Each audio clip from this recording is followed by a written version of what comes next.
Monsieur le ministre Dame Diop noo ngi lay nuyu yaak délégation bi nga àndal yëpp waaye mu mel ni bu ñu fobee nuyoo bi teg ko ci loxo Cheikh Moustapha Abdoul Wadoud dana yegg si ci yow ba mën a jàll ci président Macky Sall mi nga xam ne moo yor réew mi di leen nuyu di leen ziare waaye itam di leen ñaanal jàmm suñu borom itam defal leen ndam ci li ngeen bëgg ci réew mi ngeen ñëw nag ci gox boo xam ne Touba ak Njaareem lañu koy Touba ak Njaareem damay wax ne bokk na ci quartier yi gën a mag ci Njaareem yi fi njëkk temps des colons fii la fekkoon sunu maam yi quartier boo xam ne nag ca boobu ba tey mi ngi fi dama ne warta des gannaaw kon nag ñu yëkkati kàddu gi jox ma ko kilifa yi nga xam ne ñoo nekk ci gox bi li tàmbalee ci imam bi ba ci naayim yi ak kilifa yi fi nekk ak chef de quartier yi ak délégué yi Abdou Diouf mi ngi noonu ngeen doon ko wax mooy chef de quartier bi nga xam ne moo nekk fii di sunu délégué nu di leen fi dalal nag loolu di sunu mbégte bu baax a baax a baax ndax jàpp naa ne ministre bu jóg ànd ak mbooloom ñëw ci sa gox loolu doy na tiitar kon sëñ Moustapha mi nga xam ne moom nga teg loxo ba ñëw ci gox bi sëñ Moustapha na ko yàlla yàggal te wéral ko Diouf amiin waay lépp rafet na nii la ñu ko bëggee ndax bu lii amul duñu mën a wane sunu bopp duñu mën a wane sunu gox mag ñi daal nee nañu gox bépp ànd nañu def benn say jigéen ñi ak góor ñi fas yéene ànd ak Moustapha Diouf mi nga xam ne moom la leen yàlla booleel ba ngeen ñëw ci gox te ñun li ñu am yéene mooy topp ci gannaawam di ko jàppale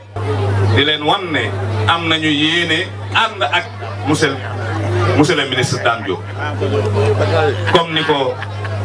Baara waxee léegi rek yaru na baax na ku yiw la doomi soxna la ci dëkk bi it la dëkk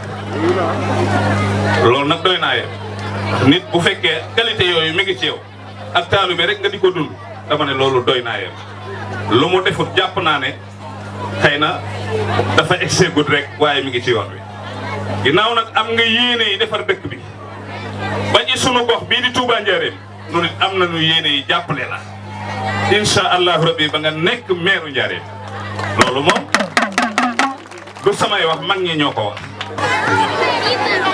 yaakaar naa mbokk yi bu ñu xoolee bu baax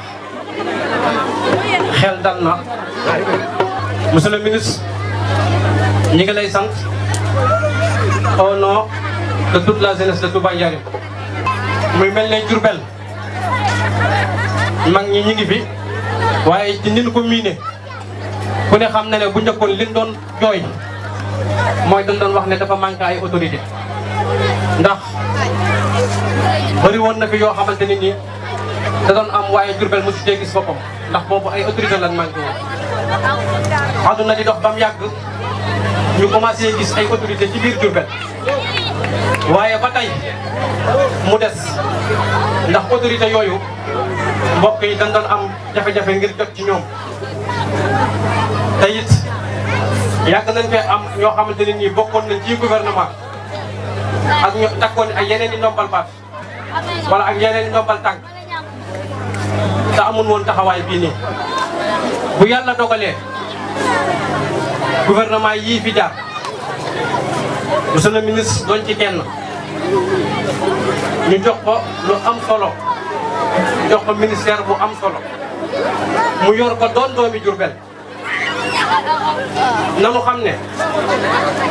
liñ doon jooy bu yàgg ba te muy ñàkk autorité wala boog liñ doon jooy bu yàgg ba te muy ñàkk autorité yoo xamante ni nii Diourbel dañ doon gis seen bopp loolu buñ bëggee mu sax dañuy fexe ba li muy yóotu ñu fexe teg ko ci loxoom buñ ko tegee ci loxoom day wane ne Diourbel yëpp base politique am la luy mënti xew ak luy mënti ñëw ak keneen ku fi mënti ñëw day xam ne kii am na base politique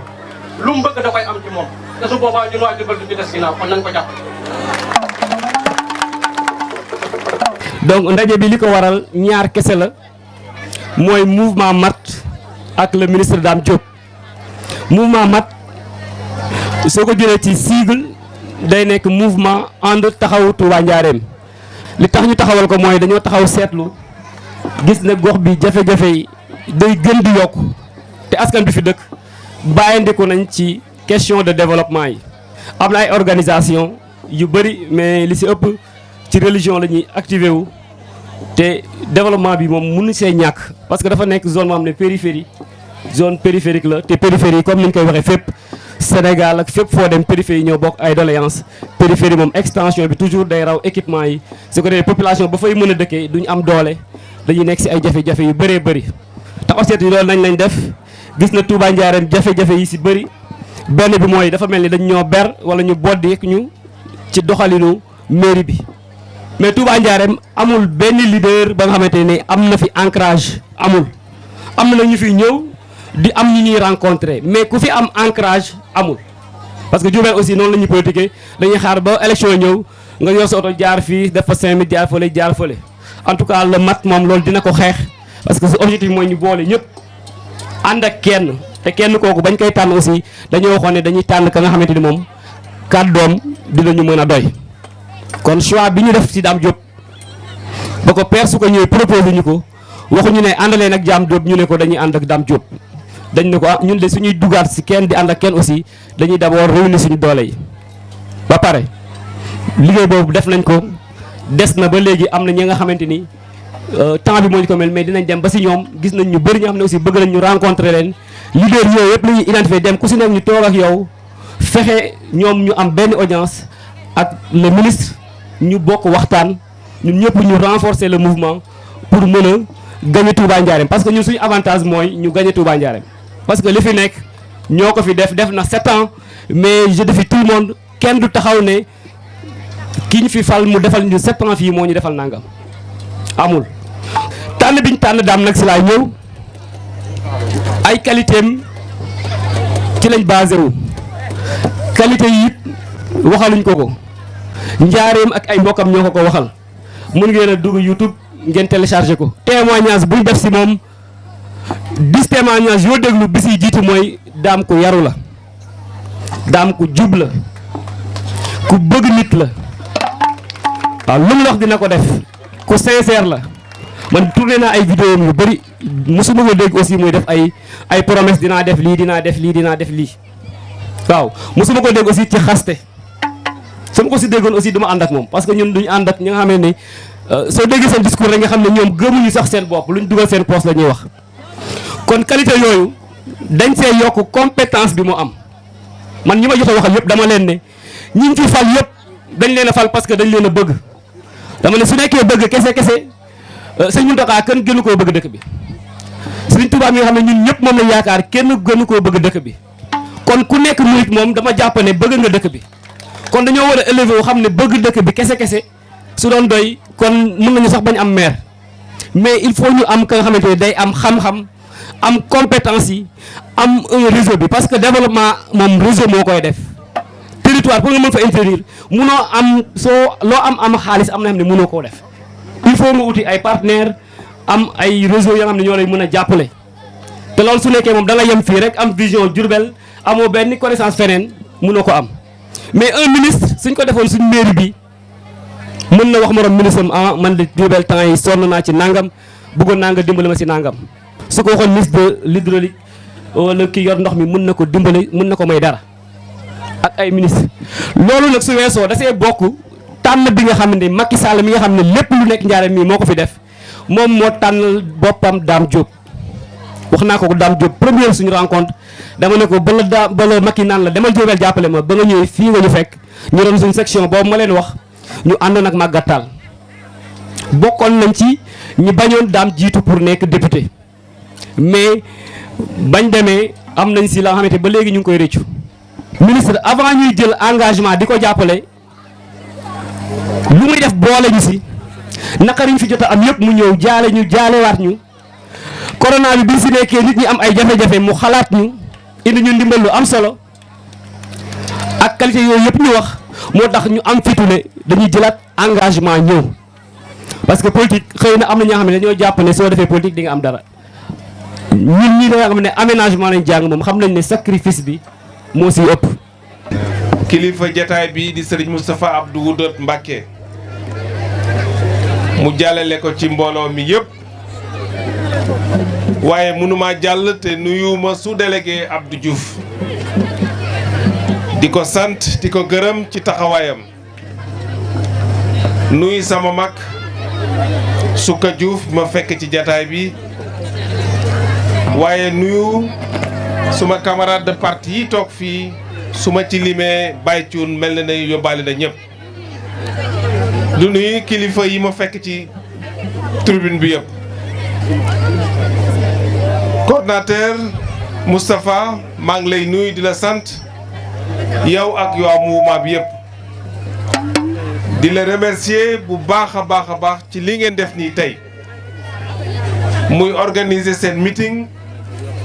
invité ma ci pour jàppale coalition Benno Bokk Yaakaar ci élection yi ñu jëm jërëjëf Moustapha maa ngi lay sant di la gërëm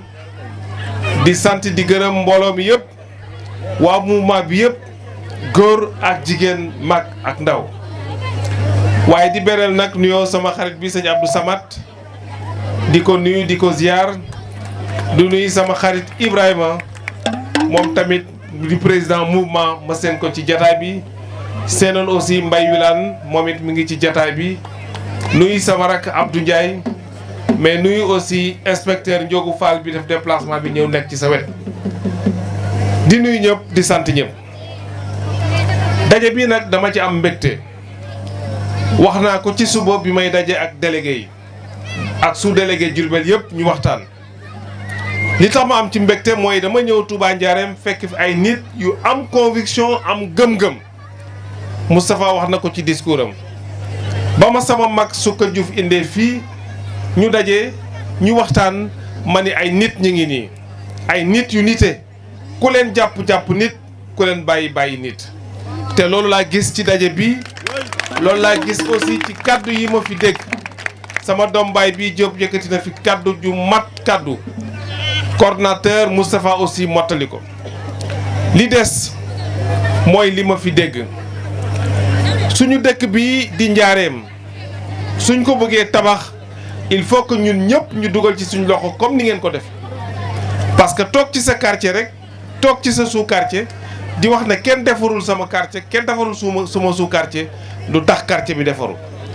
quartier bi li koy defar mooy lii ngeen def kuréelu waxtaan ci seen biir ne ñun lii mooy suñu ay jafe-jafe ci suñu koñ te bëgg nañ ku ñu ci jàppale pour ñu defar ko te képp koo xam ne nii yaa ngi wut mairie fii ci dëkk bi wax naa ko ci suba kuy wut mairie pour defar dëkk bi dafa war a wax ak yéen wax ak kuréel yu mel ne yéen parce que loolu mooy un pouvoir décentralisé maire bu ñu jox suñu dëkk da nga ci war a sukkandiku wax ak mouvement yi wax ak association yi wax ak sous-délégué yi wax ak délégué yi parce que ñooñ ñooy porter la voix des populations mooy li ngeen def waxtaane ko ci seen biir man bokk na ci li nga xam ne nii su ma waa Njaareem wóoloo dénk ma dëkk bi incha allahu rabbi pouvoir boobu danaa ko renforcer wax naa ko ci suba mooy ne dinañ dellu ci askan bi waxtaan ak ñoom seet seen ay jafe-jafe seet seen ay bëgg-bëgg wax leen li ci mën a ne ñu def ko li ci mënul nekk ñu ànd ko wuti ko kon boog organisation bi ma gis ci Touba Njaareem jàpp naa ne suñu lëkkaloo ñun te gëm naa ne incha allahu rabbi li ma fi gis suñ borom dinañu may ndam le 23 janvier incha allah suñu mayee ndam li ma fi dégg li ñu wax ne li tubaab di wax ne un problème posé et à moitié résolu parce que yéen xam ngeen seen ay jafe-jafe li ci des mooy nan lañ koy defee ndax ay la yéwén Touba Njaareem nag fii la bokk ci commune Njaareem waaye ay la yéwén lii ñu gis fii tey ci lëndëm ci ñàkk ndox comme ni ngeen ko waxee wax dëgg yàlla jaaduwul waaye nag lii mooy yoon bi mooy lii mooy ngeen kuréelu ngeen bokk ak autorités yi fi nekk locales yi pour ñu mën a indi solution ci loolu man nag li may wax rek ba may politique ba léegi du ma diggee waaye dinañ def ñu gis incha allahu rabbi parce que ndox mi am na luñ fi indi woon des na doyul danañ ko dolli incha allah waaye bu soobee yàlla li ma fi dégg ci doléance yëpp xam naa ko dégg naa ko mooy wàllu ndox mooy wàllu éclairage li ma doon wax ci suba rek dëkk bi suñu bëggee def équité territoriale ak équité sociale ku ne da ngay am li nga tolloo waaye ay la yowén am na ay ruq yoo xam ni def nañ fa defaat fa am na ruq yoo xam ne defuñu fa dara loolu nag du équité mooy ku nekk la nga tollool la dëkk bi bokk nga am ci sa wàll te jàpp naa ni nag Touba Njaareem nekkul n'importe quel quartier de Diourbel et que kon suñu seddale woon de manière équitable tey jafe-jafe yu bëri ñu wax fii bu lépp jeexul dina bëri luñ ci saafara man nag falaa leen di woo waa Njaareem que dëkk bi ñun ñoo ko bokk ñun ñoo war a kuréelu ci koñ yi ci sous-quartier yi ci quartier yi ñu joxante loxo pour que ñu mën ko liggéey kon bokk dégg naa doléance yi ci wàllu formation fan yi incha allah dina am ci wàllu emploi xale yi ci wàllu ndox ci wàllu courant ci wàllu poste de santé am na loo xam ni autorité territoriale moo koy def maanaam autorité locale muy mairie kon boog dégg naa ko noté naa ko incha allah wax naa ceeg su délégué léegi am na loo xam ni suñu yàlla mayee ndam dinañ ci waxtaanaat fii pour xool nan lañ ciy trouver ay solution li nga xam ni daal mi ngi nekk ci sama loxo muy wàllu formation muy wàllu emploi muy wàllu indi ndox muy wàllu indi courant incha allahu rabbi dinañ ci dox suñu waar à partir d'aujourd'hui pour que la ñu defoon ñu yokk ko pour que Touba Njaareem mën a am yeneen quartier yu gën a leer mais aussi war a am yeneen ndox li ci des ñi ngi jëm ci élection locale 23 janvier incha allah suñ borom dogal président Macky Sall di suñu kilifa tànn ma man ak sama rakk le directeur général Moustapha Gueye ma dem ci commune bi moom mu dem ci département bi ñun ñëpp ñu bokk benn liste coalition Benno Bokk Yaakaar li ma wax ci suba rek nëbbuma ko président Macky Sall moo am confiance ci ñun waaye bu amee confiance ñun ça veut pas dire que ñun ñoo fi gën a mérito mais jàpp naa ne rek moom moo xool ci xalaatam tànn ñu dénk ñu responsabilité boobu li ci des mooy am nañ confiance am nañ jàppaleem parce que am na ko ko wax léegi ci micro bi président Macky Sall li mu def ci dëkk bi benn président masu ko fee def ci réalisation mais ci jox ay ndomba tànk ay doomu Njaareem ñooñu tamit ñoom ñëpp ñu delloo ko askan bi ba tey kër goo dugg boo tonkeeb ñaari kër ñetteel ba di nga gis koo xam ne nii ci kooku président joxoon ndomba tànk moo tax mu jël ci ay xale yoo xam ne ñu ngi suturlaw am lu ñuy yóbbu ci seen njaboot kon boog maa ngi leen di wax fii ñu jëm incha allah ñu gànnaayu ñu waaj loolu moom xam naa kenn du leen ko jàngal coordonnateur Moustapha pour que bu ñu demee le 23 janvier balaa 18h incha allah suñu borom may ñu ndam dénk ñu mairie bi dénk ñu conseil départemental bi à travers le DG Moustapha Gueye pour que ñu jublu ci defar dëkk bi. wax naa ko saa su ne bu doon ku nekk loo am ci sa bopp rek ñun ñooñu ñëpp xëy na du ñu nekk ci politique waaye nag dëkk bi daf ñoo dañ fee juddoo màgg fi bokk ci te war a jël suñu loxo dugal ko ci defar ko. li am solo mooy gagner élection yi delloo njukkal président Macky Sall mais li am solo mooy gannaaw élection yi ñu tàmbalee liggéey dëkk bi pour que ñu jële ko fii mu nekk tey yóbbu ko ci beneen situation. kon bokk maa ngi ci am mbégte bu baax a baax a baax